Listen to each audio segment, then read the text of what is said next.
Assalamualaikum warahmatullahi wabarakatuh. Selamat pagi dan salam sejahtera untuk kita semua. Yang saya hormati Bapak Jatuh Nugroho selaku dosen pengampu mata kuliah intelijen bisnis serta rekan-rekan akademika Universitas Berasia saya hormati. Perkenalkan, nama saya Nova Aji dengan nomor induk mahasiswa 250201319 dari program manajemen PJJ S1. Pada kesempatan ujian akhir semester ini, saya akan memaparkan kajian komprehensif mengenai penerapan bisnis intelijen dalam optimalisasi keputusan strategis dengan mengambil studi kasus pada sebuah perusahaan manufaktur yang produksi cup minuman. Mari kita awali dari latar belakang operasional. Saat ini, industri manufaktur plastik, khususnya kemasan cup minuman, sedang mengalami momentum lonjakan permintaan yang luar biasa. Hal ini dipicu oleh perubahan perilaku belanja masyarakat yang semakin terdigitalisasi. Namun, disrupsi digital ini membawa tantangan berupa ledakan atau big data. Setiap harinya, transaksi digital ini menghasilkan produk data yang masif, kompleks, dan sayangnya seringkali terfragmentasi di berbagai platform yang berbeda. Data dari lini produksi di pabrik, kampanye pemasaran, dan logistik pengiriman seringkali tidak saling terintegrasi. Oleh karena itu, urgensi penerapan bisnis intelijen menjadi sangat absolut. Tujuan utamanya adalah mengekstraksi tumpukan data mentah tersebut menjadi wawasan strategis atau actionable insight, sehingga manajemen dapat beralih dari sekedar pengambilan keputusan berbasis insting menuju ekosistem data-driven decision making. Untuk mencapai ekosistem tersebut, kita memerlukan arsitektur sistem yang solid, visualisasi menunjukkan alur kinerja bisnis intelijen yang diawali dari agregasi sumber data. Data mentah ditarik dari sistem Enterprise Resource Planning untuk produksi, sistem Customer Relationship Management CRM, serta pangkalan data transaksi digital.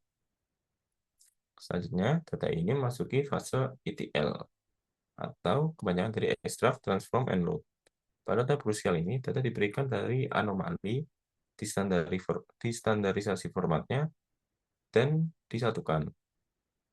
Setelah bersih, data dimuat ke dalam sebuah data warehouse, yaitu repository sentral perusahaan.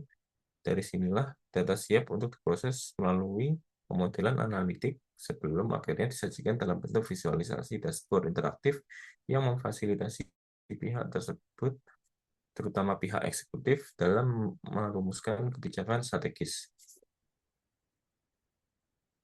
Beralih pada hasil visualisasi, dashboard pertama ini menganalisis kinerja produk. Berdasarkan data yang dihimpun, terlihat pergeseran preferensi konsumen yang sangat signifikan. Produk cup eco-friendly mencatatkan performa gemilang dengan tingkat pencapaian target hingga 85%. Sebaliknya, kemasan plastik standar mengalami tren penurunan yang cukup tajam hingga mencapai angka 40%. Analisis manajerial dari data empiris ini sangat fundamental bagi divisi produksi. Informasi ini memandu manajemen untuk segera melakukan penyesuaian kapasitas mesin pabrik, mengalihkan fokus pengadaan bahan baku ke material yang lebih ramah lingkungan, serta mengambil langkah mitigasi untuk mencegah overstock atau penumpukan inventaris pada produk kemasan standar. Selanjutnya adalah pantauan terhadap metrik finansial melalui dashboard tren pendapatan dan penjualan. Grafik garis ini memberikan visibilitas yang jernih mengenai fluktuasi operasional bulanan. Dalam pola musiman yang teridentifikasi yaitu adanya lonjakan pesanan yang konsisten pada pertengahan tahun dan pada periode kuartal keempat menjelang akhir tahun. Dengan memanfaatkan prediktif analitik dari pola historis ini, perusahaan tidak lagi meraba-raba dalam menyusun strategi finansial. Manajemen dapat mengoptimalkan alokasi anggaran operasional secara lebih efisien, merencanakan kapasitas lembur bekerja jauh-jauh hari, dan merumuskan target forecasting penjualan yang jauh lebih presisi untuk kuartal berikutnya. Dari perspektif pemasaran, segmentasi pelanggan adalah kunci efisiensi promosi. Melalui metode clustering dan analisis RFM, Sistem bisnis intelijen memvisualisasikan bahwa 55% pangsa pasar didominasi oleh klien B2B skala besar seperti jaringan Fore, Tomorrow Coffee, maupun Kopi Tumenggung. Fakta dominasi B2B ini menjadi landasan pacu bagi tim pemasaran. Alih-alih membakar anggaran untuk iklan retail secara masif, strategi pemasaran dapat difokuskan pada perancangan program loyalitas pelanggan dan pemberian insentif untuk pesanan borongan. Pendekatan yang terpersonalisasi ini terbukti jauh lebih efektif dalam menjaga retensi klien strategis perusahaan. Bagian terakhir dari operasional yang tidak kalah penting adalah distribusi rantai pasok atau yang biasanya disebut supply chain. Dashboard ini memantau secara aktual efektivitas layanan logistik. Terdapat 3 metrik utama yang dievaluasi. Yang pertama, lead time analysis. Yang kedua, cost efficiency. Dan yang ketiga adalah vendor scoring.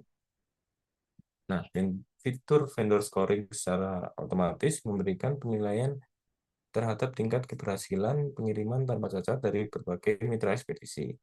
Berdasarkan wawasan ini, keputusan strategis yang dapat dieksekusi oleh manajemen meliputi optimalisasi rute distribusi, serta melakukan negosiasi ulang kontrak yang sama atau bahkan pemutusan kontrak dengan vendor ekspedisi yang performanya berada di bawah standar. Sebagai penutup dari presentasi ini, dapat ditarik kesimpulan bahwa implementasi bisnis intelligence pada perusahaan manufaktur cup minuman bukan sekedar digitalisasi laporan atau pembuatan grafik visual semata. Lebih dari itu, bisnis intelligence adalah katalisator utama yang menghancurkan batasan silo data antara lini pemasaran, lini produksi, dan jalur logistik. Dengan aplikasi data yang komprehensif, setiap langkah manajerial kini sepenuhnya berpijak pada fakta empiris. Hal ini memastikan perusahaan tidak hanya beroperasi secara efisien, namun juga memiliki kelincahan untuk mempertahankan daya saing yang kompetitif di tengah kerasnya arus ekonomi digital. Demikian presentasi atau pemaparan hasil kajian saya mengenai sistem bisnis intelijen. Atas waktu dan perhatian Bapak Jatuh Nugroho serta rekan-rekan sekalian, saya ucapkan terima kasih. Wassalamualaikum warahmatullahi wabarakatuh.